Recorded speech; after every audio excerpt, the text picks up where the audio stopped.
Jimmy from the Zeotohero podcast, and we want to support all our partners. Here is Ben and his new podcast, Bakerrangers Movie Talks. Follow Ben and his guests as they review a movie of the week. If you want to see more from Billy, Ben, myself, or all our partners, please follow us at Zeotohero Pod across all platforms. And without further ado, here is Bakerrangers Movie Talks with Ben and all his technical problems.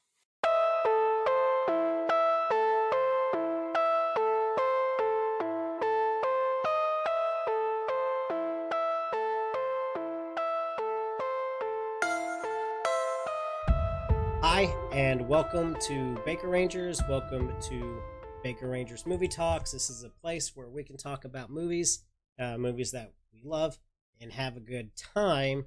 And I'm here, well, he's something. He's strange, and he is in the neighborhood. He is Billy. Yeah, that guy. This guy. Host of Zeotohero. I guess you could say he's the skull of Zeotohero. Mm-hmm. So, doing all right, Billy? Oh, you know how it is. Hot and bothered, I guess, because I'm living in Texas. Yeah, well, here in Northwest Arkansas, it's kind of warm today too. It's been in the 70s for here. That's warm for this time of year. But yeah, I'm sweating right now. I would have my air on, but I don't want it to interfere with this podcast. Yeah. So Yeah, I feel that. Yeah. So I'm gonna be doing this a lot. Mm. I'm not sure. But anywho, we are talking about Ghostbusters. I was literally about to say Power Rangers, but I'm Ghostbusters. Yeah. So, Ghostbusters is my favorite movie of all time. I love Ghostbusters. I love the whole franchise. All four movies, even the 2016 one that everybody seems to hate. But you've never really been big into Ghostbusters. No, not really. I never really grew up watching them. But I'll tell you though, rewatching it, it still holds up. Yeah. Yeah. It does. If you have to watch like the new digital restoration ones. Oh yes. I watched it from the DVD last night, and yeah, it looks a little old. But that DVD is from like 1999, so Blu-rays clean it up quite a bit. Oh, very. But yeah, this is my favorite. I don't know why it's my favorite movie of all time. It just is. I loved it as a kid. I've always wanted to be a Ghostbuster. I wanted to collect all the toys, and I never got any of the toys until now, like literally 2020. The pandemic was going on. Ghostbusters Afterlife was supposed to come out in 2020. So all the toys started coming out. Hasbro had got some of the licenses for the toys, the Kenner stuff, and so I've been as an adult, not as a kid.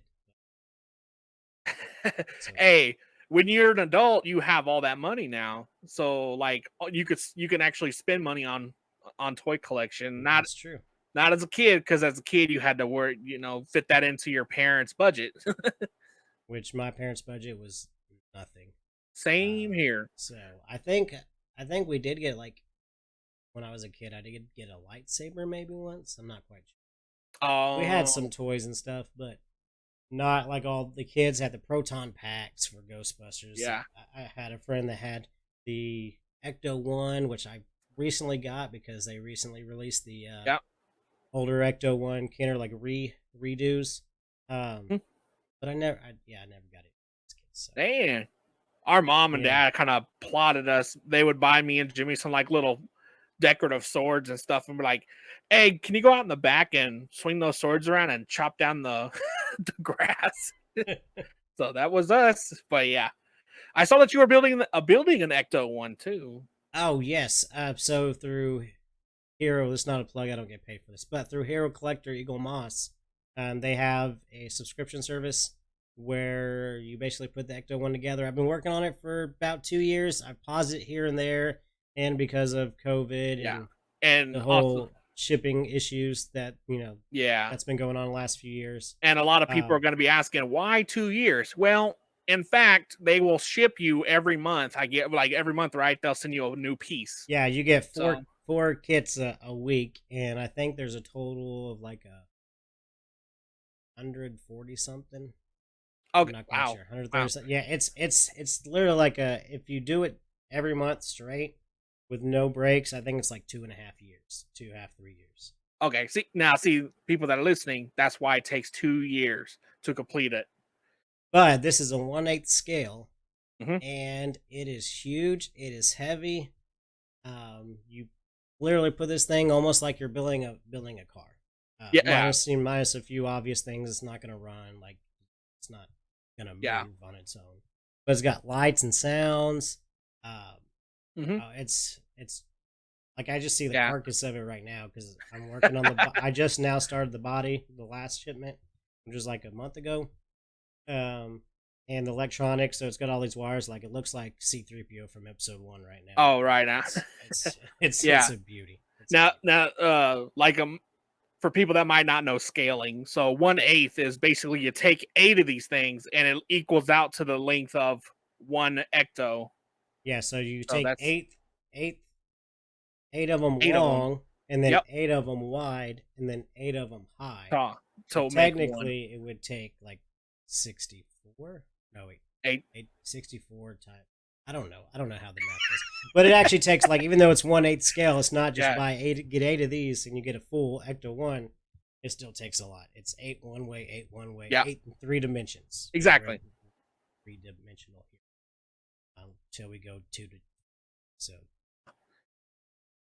But anywho, so Ghostbusters. So again, you aren't so you're not gonna be as excited about stuff whenever I talk about it as I am. But I love this movie. And you watched it, you said last night, or you told me you watched it last night. But you hadn't seen it in forever. So how was that, not seeing it since you were a kid? Because sometimes watching through the lens of a child and through the lens of an adult can be separate things. That's how it was with Batman Returns for me, my favorite movie when I was 5. And I saw it again when I was like 15, and I thought it was horrible. Sorry for the people that love Batman Returns. I know people do, but it's like that. So what was kind of your reaction after seeing it for a while? So when I was a kid, we watched it. But as a kid, you don't really completely grasp, like you just said, you don't really grasp it. Now that I rewatched it, I will just definitely say I love it. Even though it's an older movie, like I told you, it holds up. I love it. It's fun. Like, it's entertaining. I mean, it has ghosts, lasers. I mean, even a Mr. Jet Puff, Stay Puffed. Stay Puffed, that's right. There's a giant Stay Puff in it. Come on. Who doesn't want to fight a giant marshmallow? Well, I mean, the movie could have been a lot different because if you kind of... when I rewatched it last night, I watched the commentary. I've got a book on the making of all 3, maybe the first 2. I haven't read all of it. But Dan Aykroyd had this idea, like, in really early 80s, like 80, 81, of doing a paranormal, because he's all into ghosts. He's, like, really into the paranormal stuff. Like, deep into the paranormal stuff. Like, he actually believes ghosts exist and all that kind of stuff.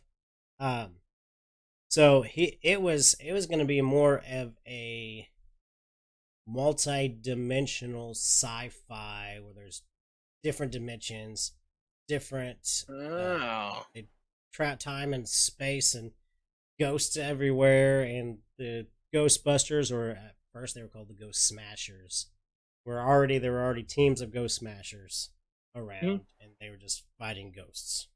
Oh, okay. So, but when Ivan Reitman got to him, because he pitched it to him to do the movie, Ivan Reitman was like, well, this will cost, and just think this is like 1981 when he first pitched it. He said it's probably gonna cost about $300 million to make this movie, and so that's a lot of money. That's a for now. Yeah, I was gonna say that's a lot of 1980s money. Now that's not a lot. Yeah, because that's like that'd be more ambitious than Star Wars Yes. and all that kind of stuff. So he got him to talk with Harold Ramis. He said Harold Ramis might be able to help you kind of work the script with you to make it a little more manageable. But he loved the idea of buddies, just kind of like the buddy comedy with the supernatural elements, but it was mostly the comedy that was in the relationships that he wanted to portray in the movie. And I'll give them credit; they have a lot of funny one-liners. So, they do with Bill Murray. Yeah. Anything, especially older Bill Murray. I'm not as big of a fan of his newer stuff, but 1980s, early 90s Bill Murray. Yes. I feel like it was a lot more crude because you can get away with a lot more. Now it's just censored or the fear of getting canceled. Yeah. Well, if you think about this, like this movie was PG. If this exact movie was made now, it would probably be PG-13. Because I don't think PG-13 wasn't around till 1986. Interesting. Yes. Yeah, because and what was weird, what caused PG-13 rating to be created was Indiana Jones 2 when they were eating monkey brains. That's the scene that really messed with people to cause them to add another. So the monkey brains is equivalent to Tom Brady's tuck rule. Yes. Or the bush push. Yes. Great analogies. Yes. So one thing that kind of ruined it for everybody for some weird reason. So, or the fumble rooski. Oh, that's right. I don't think you can do that anymore. But that's sports references. I don't know if anybody that's watching this love football. That was a bunch of football, college football, NFL talk. But anywho, yeah. So this came out before the PG-13, or else it would have gotten a PG-13, and it probably wouldn't have appealed as much to. It would have done the same appeal to kids, but it wouldn't have done the same appeal to parents taking their kids to see it. So it came out kind of like the right. Anywho, so let's kind of talk about the movie. We kind of start with the librarian kind of walking through the library, and weird things are happening. Books are moving. All of a sudden, the card catalog, which if you got kids watching this don't know what a card catalog is. Mm-hmm. You used to not have a computer database to look up where the book is. You had to look, and every book had a number, and that's how you looked up. But there was a wall of card catalogs that are just coming up and just spraying all over. Yeah. And what was the ghost that they found? I think it was just another librarian. It was a librarian ghost. Yes. Yeah. And what was it?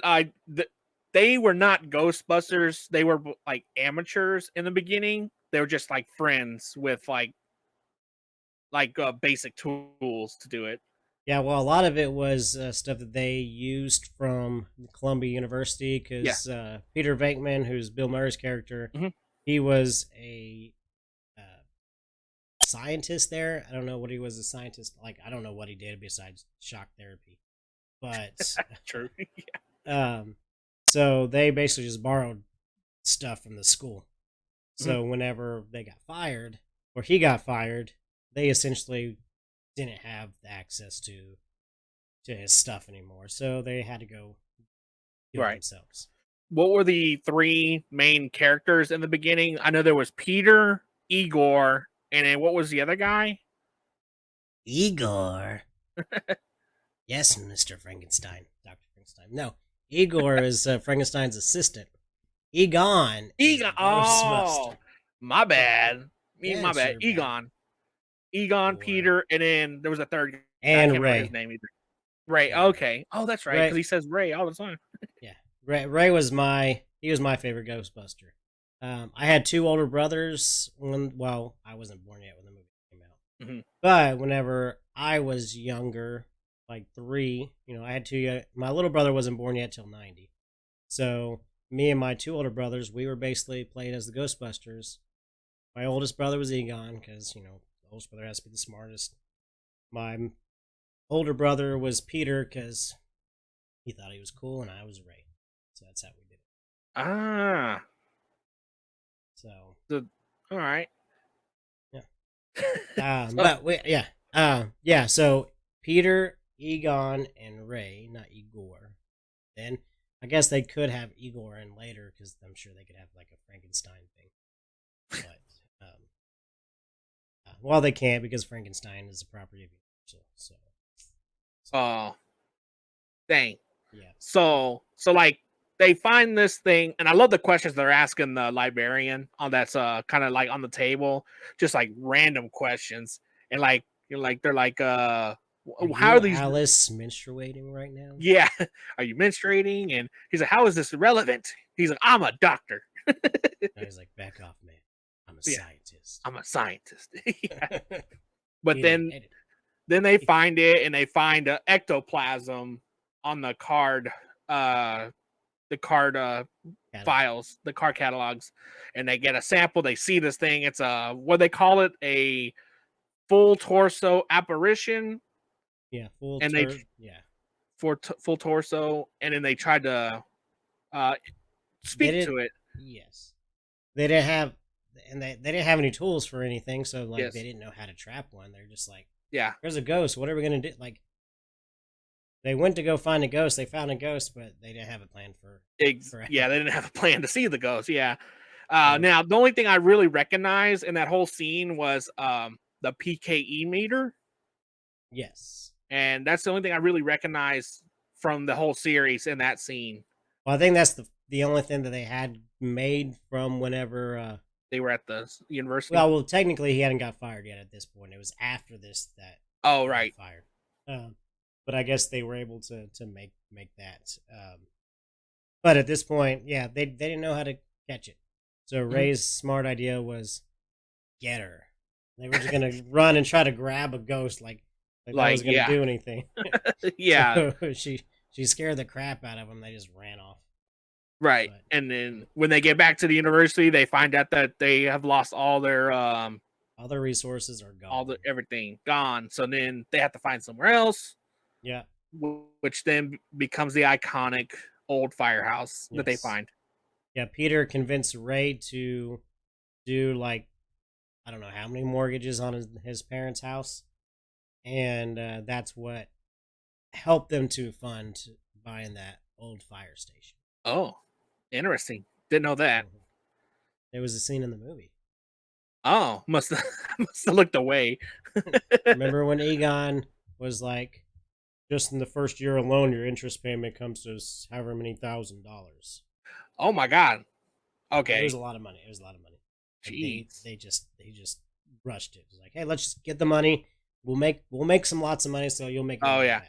Yeah. Which they didn't think they were gonna make any money off of this, but that I mean, when you find the protagonist, female, she kind of sees in her apartment the TV's on and there's a commercial of them on there, so they were also paying on top of that commercial fees and.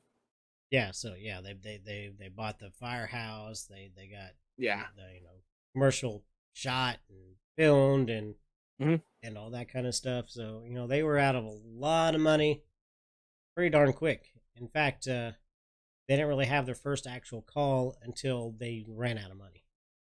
That's right. They literally ran out of money getting Chinese food. Like, this is the last of the petty cash. Yeah. But then they get that girl. That girl's the first client, which then turns out to be like one of the main people in the movie.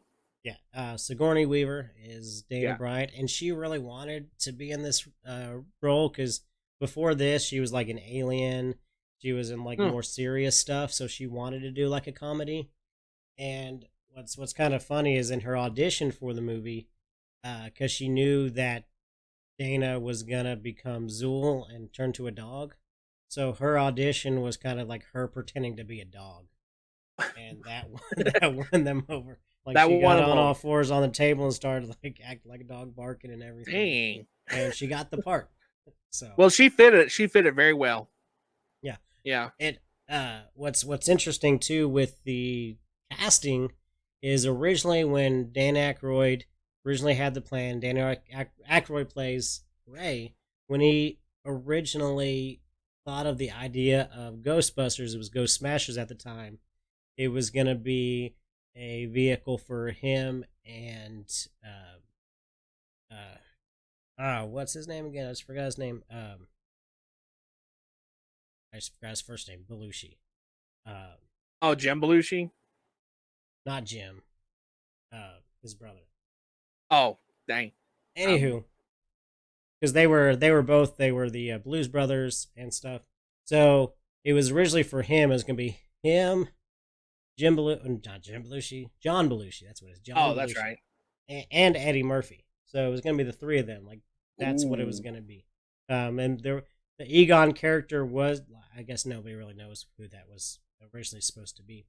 But then John Belushi died, and so the first thing he thought of was go to Bill Murray and have Bill Murray do the part. And Bill Murray was interested, and then that's when they brought it to Ivan Reitman in Columbia to get the ball rolling on it. And so Ivan Reitman wanted Egon or Harold Ramis to be Egon because he can help him write it, but he would be perfect at that character. And he's worked with Harold Ramis and Bill Murray when they did Stripes, so they were both on that movie. That's movie hilarious. Hilarious movie. Yeah. So, but yeah. So, but then Eddie Murphy kind of turned it down. So that's when they kind of toned the Winston role down because they didn't have that big actor, and then they hired Ernie Hudson to be Winston, and they kind of did him dirty through the first two movies, especially in the marketing for both movies. Winston is not. I think in the second movie he was more involved in the marketing, but in the first movie all the posters had just the three. No, Winston wasn't anywhere to be found. Right. So it wasn't until more recently they started, doing more good for his character with the marketing. I felt like his role in the movie was just a helping character. Like he didn't really have a solidified role except for, hey, I'm just gonna get a couple shots of me driving the Ecto around, which I wish he would have had more. Yeah, I wish he did too. He's a great character. He's a great actor, but it was a great character. But yeah, I think they kind of turned it into, well, let's just kind of turn him into like the everyman.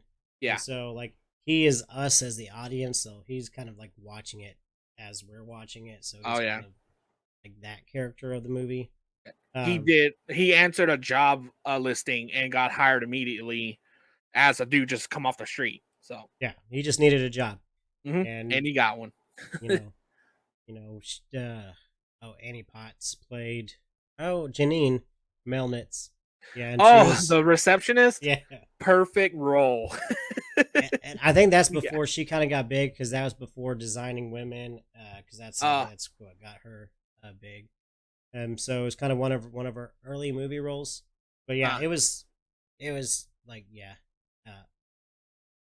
she was also supposed to have like, and you can kind of tell in there in the movie, but they didn't really showcase it because I think they abandoned the idea like through the shooting process. But her and Egon were gonna have some sort of love story. Yes, you could tell in the movie. Yeah, yeah. There's a few scenes like you could tell that she was kind of interested. Yeah, and okay, all right?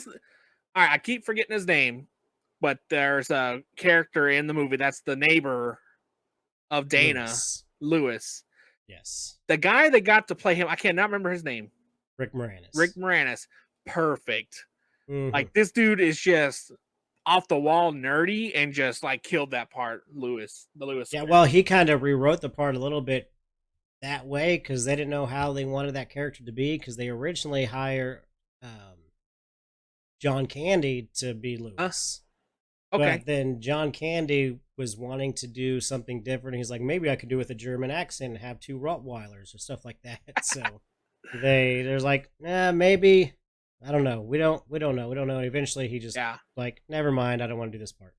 And the character Lewis also has the best one-liner in the entire movie at the end. In my opinion, he has the best. Who does your taxes part? Yes.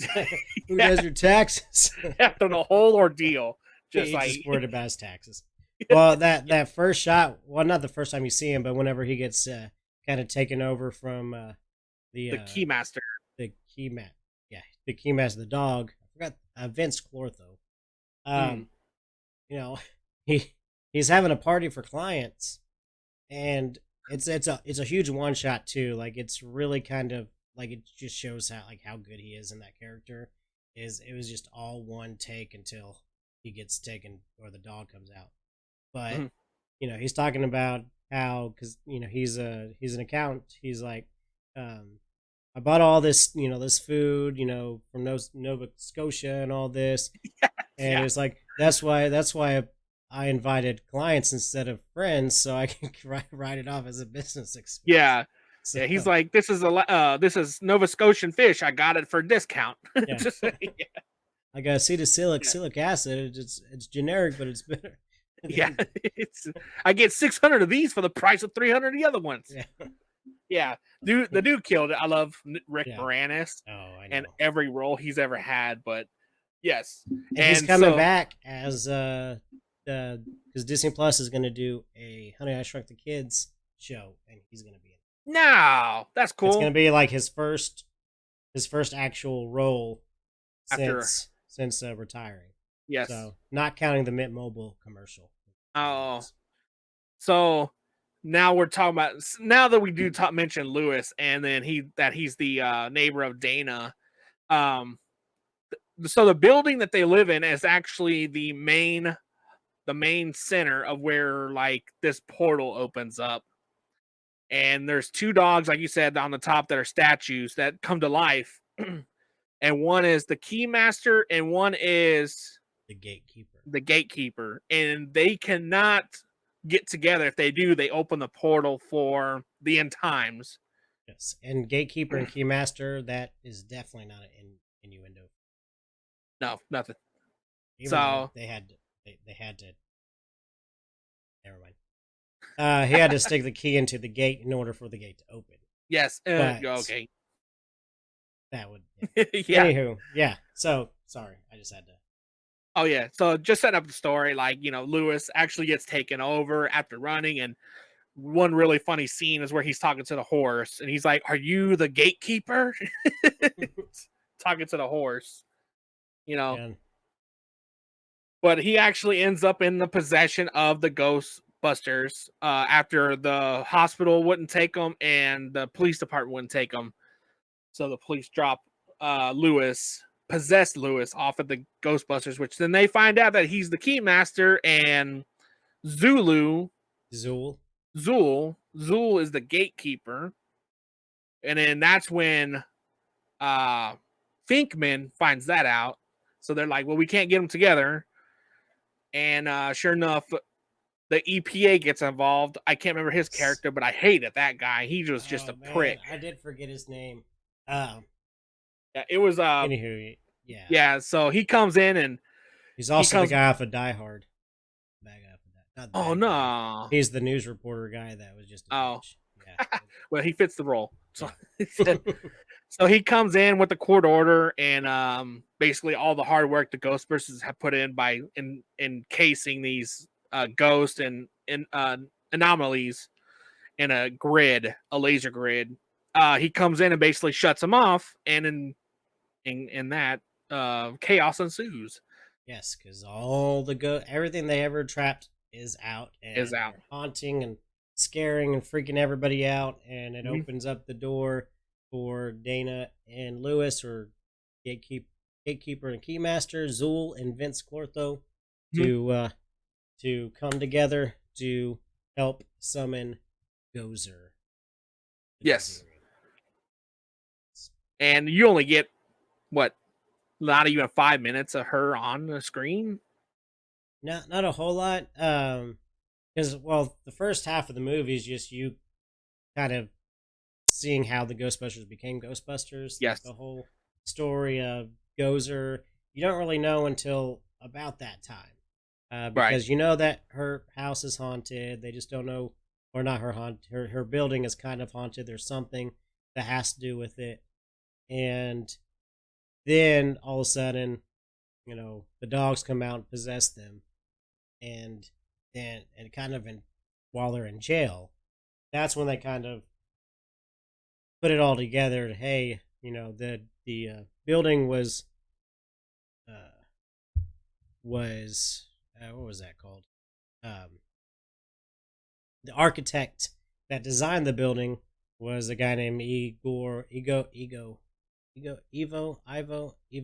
Shandor. Mm-hmm. Anywho, and he was a Gozer worshiper, so it So he put it in the specific spot.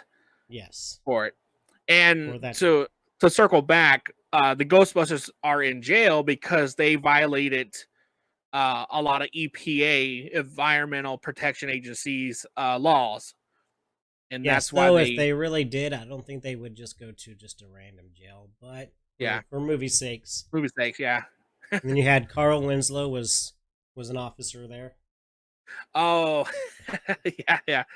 And I liked because like when they're in the cell being processed, they start breaking out the maps, the star maps, and everything, and then everybody, all the criminals, get together and just start watching them, and it's funny. It's really funny to see these guys listen to a bunch of nerds talking about the stars.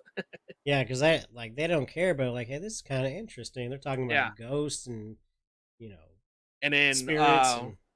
What's the guy's what's the fourth guy, the walk-on? Winston.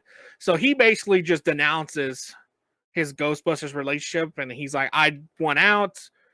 I want my own lawyer because like you're gonna go away for a long time. And then saving grace, the mayor wants to talk to him, and then the mayor basically bails him out. Yeah. So they go to the mayor's office, and they're talking to the mayor about all these anomalies that's happening and why they're happening in this radius more than the other radius, and it's a Wrath of God type stuff. Yeah. Dogs and cats living together. Yeah. Mass hysteria. Yeah. And basically they're like biblical proportions, and they have. Was that a cardinal that was there, or was that a high priest in like the Catholic Church? I think it was a cardinal. I think they called him cardinal. Okay, because I think he dresses as a cardinal. So yeah, because he was like the mayor's, like his the person that he just goes to whenever he's just having issues.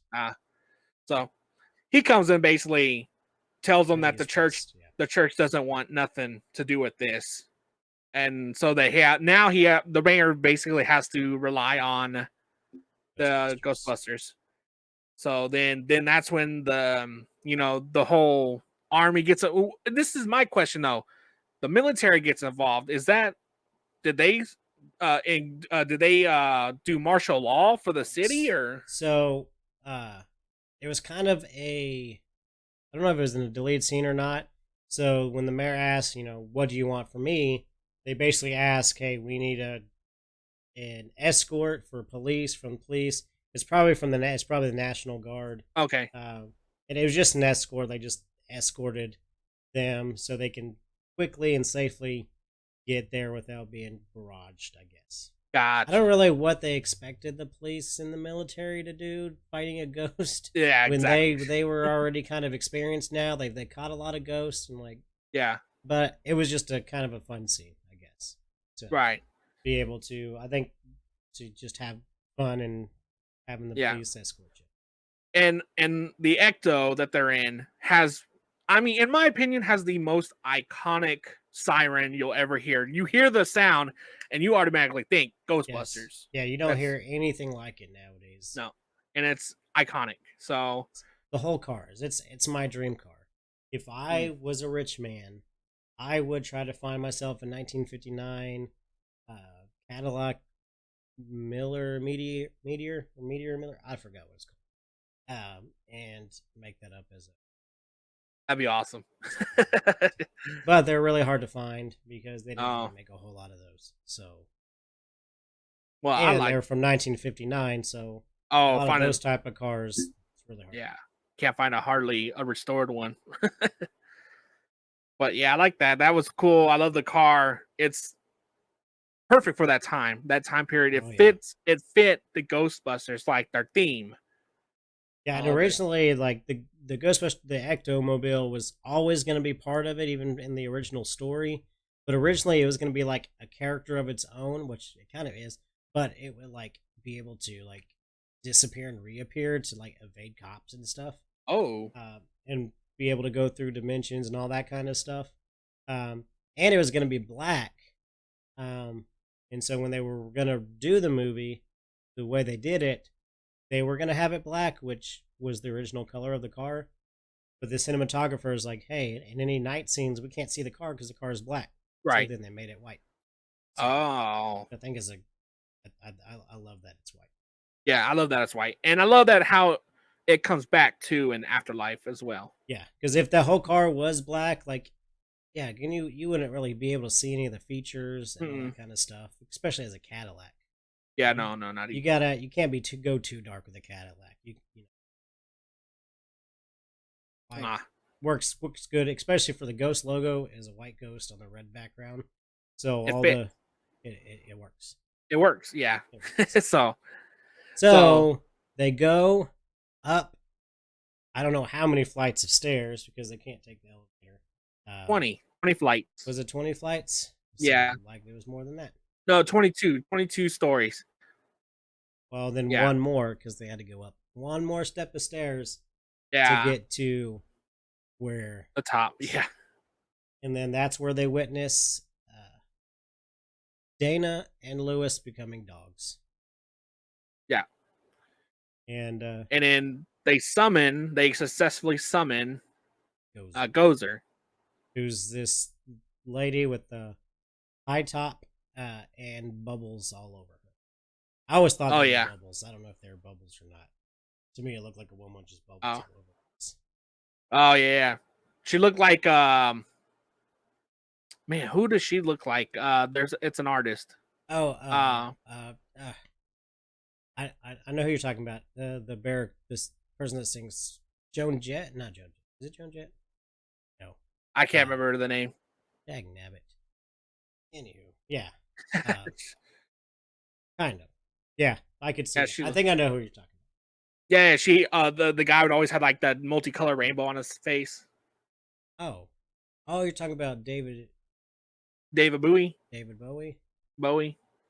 I guess I could see that too. See that, yeah.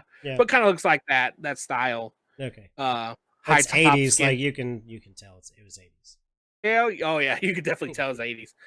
And you don't get very many screen time with her, but she's very powerful. And what does she say? What's one of her iconic line in the movie? Are you God? What does Ray say? No. He's like, no. And die. Yeah. And then Winston's like, Ray, when somebody asks you if you're God, you say yes. Yes. And that actually is held up in the last movie too. Yeah, where she asks the same question. Yeah. Yes. But yeah, so they tried and trap her with their proton packs, and they turn up their. Now that part is called the neutrino wand, right? Neutrino wand. Yes. Neutrino wands. So they turn them up and they try to capture her, which will not work. No, they aim for the flat top in it. I guess that wasn't. Yeah. So she just disappears. Yeah. Yeah. But they thought, oh, that was easy. So, we had the tools, we had the talent, and it was Miller time. Oh yeah. So before that, though, she asked.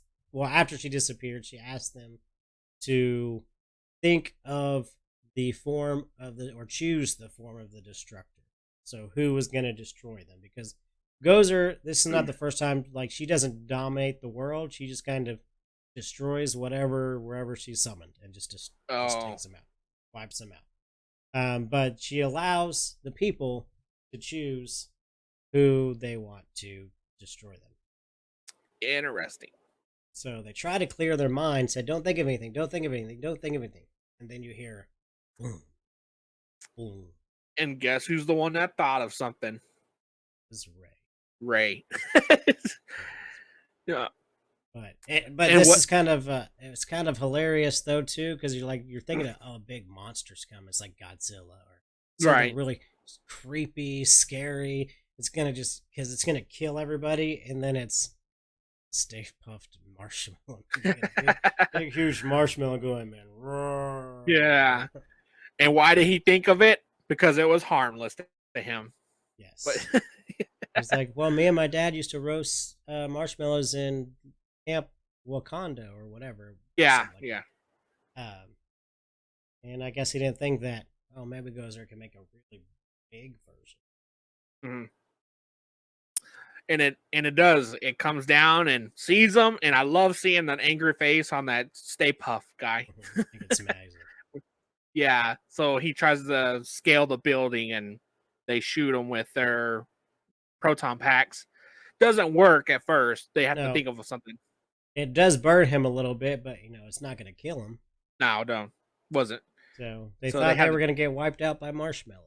Yeah, this was the end. Yep. This was the end. And then what's the brilliant plan they came together with? Crossing the streams. Ooh, didn't they say that they had to reverse the polarity or something like that? No, that would be like a Doctor Who thing. But no, the crossing the streams would do something that basically would just eliminate or just do something with reality. It could be something bad. That's all I can remember. But it could kill, like, crossing the streams could either kill everybody or save everybody. Oh, okay. And so they do. And what happens? They blow up the marshmallow guy. Yeah, they blow up the Gozer's little thing first, and then the Stay Puft Marshmallow Man just explodes everywhere. Everybody's covered in it. Except for Venkman. He's only got a few splotches. Yeah. How did he escape that, man? I'm wondering if that's Bill Murray saying, hey, you slimed me earlier. You're not going to put all that crap on me this time. Oh, that's right. He does. Yeah. So it's like, put it on. Give it to everybody else. Just douse them with it. Don't put that crap on me. I think he's got like a little bit in his hair, a little on his shoulder. Yeah. And so they defeat the Gozer, and they beat the marshmallow. As they're leaving, the demon dogs have become statues again. Yes. And so Finkman is actually sad because he actually liked that girl, and now he thought she was going to die. Yes, Venkman thought she was dead because the dog is dead. She turned into the dog. Right. And then what happens? She's inside the dog, and she's not the dog. She's not the dog anymore. Yeah. So her hand is like cracking through, and they try to save her. And then they notice that Lewis is also trying to get out of his dog skin. He's like, I can't see none of that hair. I can't see. He's got a big head. Yeah, I can't see. And so they basically pull them out of the carcasses of these stone dogs, and hit me with the line. Lewis says, "Who does your taxes?" Yeah, best line of the whole movie, man. He's like, what happened? Well, you've been part of one of the biggest something of something. Felt great. Yeah, it felt great. Yeah. He was a dog. Man, it's a great, hilarious movie. Very. If you don't love Ghostbusters, then you can't love anything. I don't know. Yeah. But yeah, it's my favorite movie. And I mean, nothing. it's opened up a thing for me now. So I really loved it. Now that I'm, that I've rewatched it as an adult, I might have to go and actually rewatch the other ones too. I've already seen Afterlife, which I absolutely love that one. The movie's great. And so I kind of want to go back and see the women's version of it and the second one. Yeah. So most Ghostbuster fans or people in general don't like the 2016 the female Ghostbusters, but I always enjoyed it. Yes, I've seen that several times when it came out, and I still see it from time to time. Like, it's not it's not the same. Like, it's not supposed to be the same. But to me, it was different enough. People will say that it's not different enough. It was different enough for me, but enjoyable. It was enjoyable. Yeah, I enjoyed it. It was fun. Plus, I have a daughter who I want her to be like. I want her to like the stuff that I like. It doesn't work for everything. It works for Power Rangers, Ninja Turtles, but she doesn't care about Ghostbusters. She doesn't care about Star Wars. Oh. But she did like that movie, and there was a sliver of hope because she liked it because it was all girls. She likes girl stuff, right? So of course. If it's a team, if it's a superhero team of all girls, or whatever, she's gonna like that more because now she's into the Powerpuff Girls sort of thing. Ooh. Okay. So I need to study up on that. She was all over Ninja Turtles. Now she's into Powerpuff Girls. But yeah, and just with everything that's going on with Hasbro, because the Ghostbuster license is like all over the place, right? So it's not like Power Rangers, where Hasbro owns Power Rangers, so all the toys are through Hasbro, but Ghostbusters license are all over the place. Like they had Mattel was a big licensor years ago. Hasbro is still is a big one now because they do all the old Kenner stuff because Hasbro is Kenner. They bought out Kenner like in the 90s. Oh wow. Okay. So a lot of the Star Wars old Kenner re-releases and stuff, and then the Ghostbusters releases, it's Hasbro. But they got the new Ghostbuster line of figures from 1984 and from Ghostbusters Afterlife. So there's a few that I need because I need the Kenner style of the kids from Ghostbusters Afterlife. It's been a while since I've seen those, but I couldn't afford it when I got those.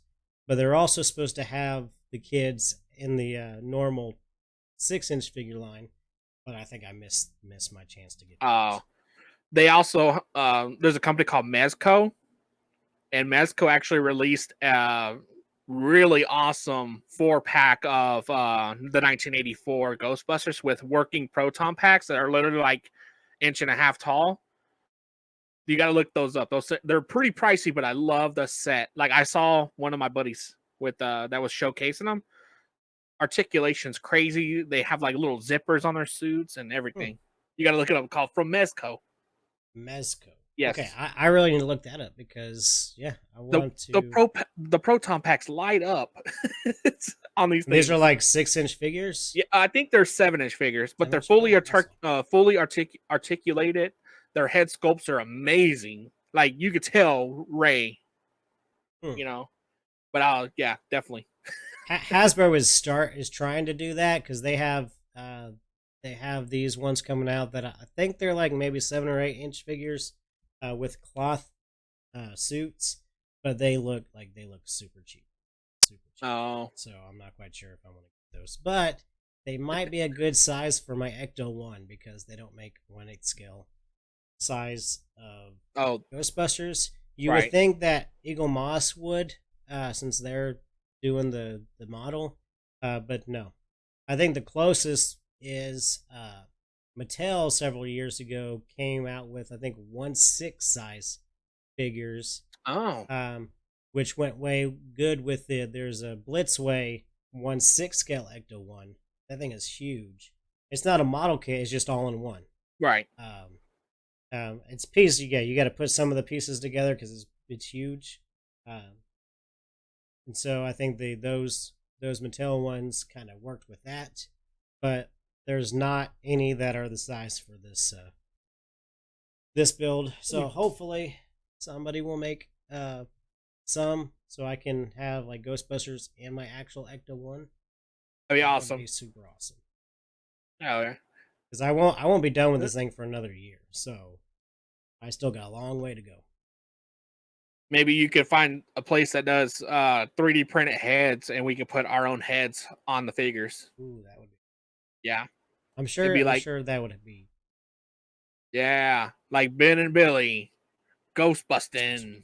But you, me, Jim, and whoever our fourth one. I would just say Mark. Mark fits. Yeah, that spot. I would say Mark. Mark would be fits that spot. So it would be would be the dad bod Ghostbusters. Yeah, yeah. So yeah, but dang, overall, you know, I like the movie. I love talking about the toy lines too, because like there's a lot of things I didn't know about that you know, and vice versa. And Still not enough. Still not enough. So definitely gonna be is not as big a line as a lot of the other stuff that Power Rangers. Oh right. So of course, yes. But definitely gonna be rewatching some of these other movies. Yes, I'm glad we will be doing one for the second movie. Okay, well, I'm glad I reached out to you about this because I was like sitting. I was like, man, I want something to do. So I was like, let's do an episode, and I'll watch Ghostbusters. Yeah, I was trying to think of what my next one would be because I knew I would do Ghostbusters eventually, but I just didn't know if I was going to do that, you know, myself or find because I don't know any other big Ghostbuster fans. Right. And just maybe connect with more of them on TikTok and stuff. But then when you did, I'm like, yeah, that's perfect timing. We can go ahead and do it. And hell yeah. then you got to learn a little bit, and you got to enjoy that childhood wonder. Yes. So thank you. Yeah. Thank you for doing that. So it forces you to watch the movie. Oh yeah. You know, I had to do something. You know, I get bored here and there, so I was like, you know what, I'm gonna try something new. I'm gonna watch an old movie. Yeah. No, it's a good one, and maybe we can keep this going on with the other 3. Hey, say no more. I'll do it. All right. Well, with that might be in a few weeks or a month or so. So say no more. Look out for that. Anybody who's listening, yes, or watching. So we are gonna take this to a close because we're getting close on an hour. I'm trying to get these a little bit shorter, but you know, if we're enjoying our conversation, we're gonna keep it going. But so I want to give you an opportunity, Billy, to just kind of say what you're about. You know, zeotohero. What's that all about?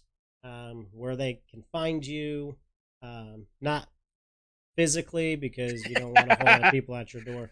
But, no. Yeah. So, yes. Oh man. So zeotohero, based off a Power Rangers name. We kind of typically do a lot of Power Rangers lore, and we talk to fan creators of their fan created series, audio dramas, and some of them actually film in person. They're everything.